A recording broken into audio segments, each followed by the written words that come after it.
हे दोस्तों, आज हम एक महत्वपूर्ण स्वास्थ्य समस्या के बारे में वास्तविक होने जा रहे हैं जिस पर पर्याप्त ध्यान नहीं दिया जाता है। आपके पेशाब में प्रोटीन, जिसे प्रोटीनयूरिया के रूप में जाना जाता है। मुझे पता है कि बाथरूम की आदतों के बारे में बात करना आकर्षक नहीं है, लेकिन मेरे साथ रहें क्योंकि प्रोटीनयूरिया को समझना वास्तव में आपके गुर्दों को बचा सकता है। सबसे पहले आइए बुनियादी बातों को कवर करें। आपने शायद सुना होगा कि स्वस्थ पेशाब साफ और हल्के पीले रंग का होना चाहिए। ऐसा इसलिए है क्योंकि आपके गुर्दे बाउंसर की तरह काम करते हैं, आवश्यक प्रोटीन और पोषक तत्वों को आपके रक्त प्रवाह में रखते हैं, जबकि अतिरिक्त पानी और अपशिष्ट उत्पादों को आपके मूत्र में फिल्टर करते हैं। इसलिए आपके मूत्र में प्रोटीन पाना एक लाल झंडा है कि आपके गुर्दे की फिल्टरिंग प्रणाली विफल हो रही है। प्रोटीन को वहां रखने के बजाय जहां इसका स्थान है, आपकी रक्त वाहिकाओं के अंदर, यह आपके पेशाब में रिस रहा है। प्रोटीन का जितना अधिक नुकसान होता है, उन महत्वपूर्ण गुर्दे के फिल्टर को उतना ही अधिक नुकसान होता है। क्या संकेत हैं कि प्रोटीन आपके शौचालय में समाप्त हो रहा है जब इसे आपके रक्त में रहना चाहिए? दो क्लासिक संकेत फोम और आवृत्ति हैं। यदि आपका मूत्र फोमी या फ्रोथी दिखने लगता है, जैसे कि हिलाए गए सोडा पर जाग, तो वह अतिरिक्त प्रोटीन बुलबुले बनाता है। और अगर अचानक आप खुद को सामान्य से कहीं अधिक बार बाथरूम जाते हुए पाते हैं, तो इसका मतलब हो सकता है कि आपके गुर्दे फिल्टर करने और प्रोटीन रिसने के लिए संघर्ष कर रहे हैं। बेशक अन्य स्थितियां भी बार बार पेशाब करने का कारण बन सकती हैं। इसलिए प्रोटीनयूरिया एक संभावना हो सकती है जिसकी आपका डॉक्टर जांच करेगा।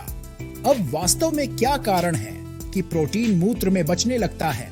दो सबसे आम अपराधी उच्च रक्तचाप और मधुमेह हैं। ये दोनों स्थितियां गुर्दों के अंदर सूक्ष्म फिल्टरिंग इकाइयों को धीरे धीरे चोट पहुंचा सकती हैं, जिन्हें ग्लोमेरुली कहा जाता है।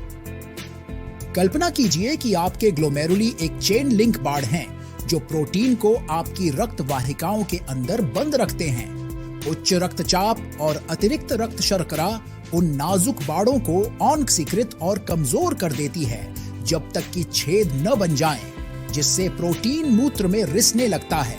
लेकिन प्रोटीनयूरिया केवल मधुमेह और उच्च रक्तचाप के कारण नहीं होता है। ऑटोइम्यून विकार, संक्रमण, गुर्दे की पथरी का निर्माण और कुछ कैंसर जैसी कई अन्य स्थितियां भी अत्यधिक प्रोटीन के नुकसान का कारण बन सकती हैं। यहां तक कि सामान्य उम्र बढ़ने की प्रक्रिया भी समय के साथ गुर्दों के फिल्टर पर असर डालती है।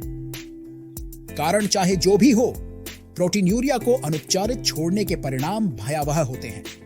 यहां बताया गया है कि क्यों आपके गुर्दे की सर्वोच्च प्राथमिकता आपके शरीर में प्रोटीन को बनाए रखना है, क्योंकि यह ऊतक के निर्माण और मरम्मत, एंजाइम और हार्मोन बनाने और आपकी प्रतिरक्षा प्रणाली को मजबूत रखने के लिए बहुत आवश्यक है। जब प्रोटीन का स्तर बहुत कम हो जाता है, क्योंकि यह मूत्र में निकल रहा है, तो आपका शरीर और अधिक प्रोटीन के सेवन की मांग करके प्रतिक्रिया करता है। यह आपके पहले से ही कमजोर गुर्दों पर दबाव डालता है और नुकसान को तेज करता है। यह एक दुष्चक्र बन जाता है। अंततः आपके परेशान गुर्दे आपके रक्त प्रवाह में घूम रहे सभी चयापचय अपशिष्ट उत्पादों को फिल्टर करने में पीछे रहने लगते हैं। जैसे जैसे यूरिया जैसे हानिकारक यौगिक जमा होते हैं, यह यूरेमिया नामक स्थिति का कारण बनता है। लक्षण अत्यधिक खतरनाक हो सकते हैं। उच्च रक्तचाप, फेफड़ों में तरल पदार्थ, सूजन, मतली, कमजोरी और यहां तक कि मृत्यु भी। अच्छी खबर यह है कि किसी भी लक्षण के दिखाई देने से पहले प्रोटीनयूरिया के लिए वार्षिक परीक्षण कराने से आपको शीघ्र पता लगाने का सबसे अच्छा मौका मिलता है। एक सरल मूत्र डिप टेस्ट स्ट्रिप अतिरिक्त प्रोटीन का खुलासा कर सकती है, जबकि एक मूत्र एल्बुमिन स्तर उस विशिष्ट गुर्दे कर प्रोटीन के रिसाव की जांच करता है। यदि जल्दी पकड़ा जाए तो प्रोटीनयूरिया अधिकांश लोगों के लिए बहुत इलाज योग्य है। लेकिन एक बार जब आपके गुर्दे बुरी तरह से क्षतिग्रस्त हो जाते हैं, तो वे उन महत्वपूर्ण फिल्टरिंग इकाइयों को ठीक या पुनर्जीवित नहीं कर सकते हैं। इसीलिए जब प्रोटीन का नुकसान पहली बार शुरू होता है तो जांच कराने से दुष्चक्र के तेज होने से पहले इसे स्थिर करने की उम्मीद होती है। ठीक है, तो कल्पना कीजिए कि आपका मूत्र परीक्षण सकारात्मक आया जिसमें बढ़ा हुआ प्रोटीन दिखाया गया। खेल की योजना क्या है? पहली प्राथमिकता आहार, व्यायाम और तनाव प्रबंधन के माध्यम से मधुमेह या उच्च रक्तचाप जैसी किसी भी अंतर्निहित स्थिति से निपटना है। आपका डॉक्टर दवाएं भी लिख सकता है। सबसे महत्वपूर्ण बात यह है कि रक्त शर्करा और रक्तचाप को आदर्श स्तर तक लाया जाए। इससे गुर्दों पर दबाव कम होता है। दवाओं की बात करें तो आपका डॉक्टर ऐसी इनहिबिटर दवाएं लिख सकता है जो गुर्दों में रक्त वाहिकाओं को सिकोड़ती हैं। यह उन नाजुक फिल्टरों को मारने वाले बल को कम करता है ताकि कम प्रोटीन निकल सके। प्रोटीन यूरिया को प्रबंधित करने में मदद करने के लिए कई प्रभावी प्राकृतिक उपचार हैं। आइए उनका अन्वेषण करें। Cranberry juice.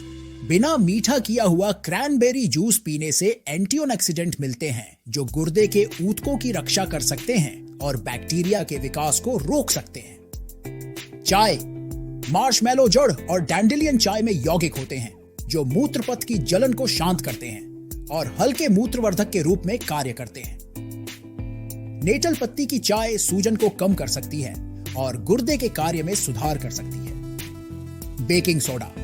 बेकिंग सोडा मूत्र को क्षारीय बना सकता है और संक्रमण पैदा करने वाले बैक्टीरिया को हतोत्साहित कर सकता है। अपने डॉक्टर को किसी भी जड़ी बूटी या सप्लीमेंट के बारे में बताएं जिसे आप जोड़ना चाहते हैं। कुछ खाद्य पदार्थ भी आपके गुर्दों पर आसान होते हैं। सोडियम, फास्फोरस और पोटेशियम में कम खाद्य पदार्थ फिल्टर करने के लिए कम चयापचय अपशिष्ट पैदा करते हैं। अंडे और मछली जैसे उच्च गुणवत्ता वाले प्रोटीन के स्रोत स्तर को पर्याप्त रखते हैं, लेकिन आपके गुर्दों पर अतिरिक्त बोझ